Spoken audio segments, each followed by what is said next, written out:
नमस्कार. आज आपण 40व्या श्लोकाचा अर्थ जाणून घेणार आहोत. 19व्या श्लोकामध्ये भगवंतांनी आपल्या दिव्य विभूती या अनंत असल्याचे सांगून प्राधान्याने त्यांचे वर्णन करण्याची प्रतिज्ञा केली होती.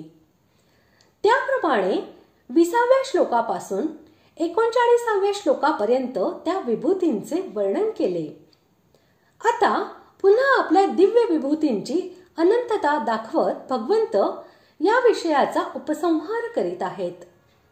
श्लोक 40. नान्तोऽस्ति मम दिव्यानां विभूतीनां परन्तप एष तूद्देशतः प्रोक्तो विभूतेर्विस्तरो मया. श्लोकाचा अर्थ: हे परंतपा, माझ्या दिव्य विभूतींचा अंत नाही. हा विस्तार तर तुझ्यासाठी थोडक्यात सांगितला. माझ्या दिव्य विभूतींचा अंत नाही या म्हणण्याद्वारे भगवंतांनी हा भावार्थ दाखविला आहे की माझ्या सामान्य विभूतींची गोष्ट काय. ज्या दिव्य विभूती आहेत त्यांची ही सीमा नाही.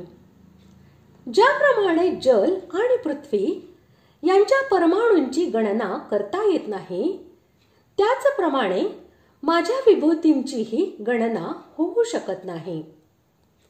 त्या इतक्या आहेत की कोणीही त्या जाणू शकत नाही आणि त्यांचे वर्णन करू शकत नाही. अनंत ब्रह्मांडांमध्ये माझ्या अनंत विभूती आहेत. त्यांचा ठाव कुणालाही कळू शकत नाही. हा विभूतींचा विस्तार मी एकदेशाने अर्थात संक्षिप्तपणे सांगितला आहे. या म्हणण्याद्वारे भगवंतांनी असे दाखविले आहे की मी आपल्या दिव्य विभूतींचा जो काही विस्तार तुला सांगितला आहे तो त्या दिव्य विभूतींच्या एक देशाचे वर्णन आहे. संपूर्ण वर्णन करणे हे अत्यंत कठीण आहे. म्हणून आता मी या वर्णनाचा येथेच उपसंहार करतो. अशा प्रकारे आज आपण 40व्या श्लोकाचा अर्थ जाणून घेतला.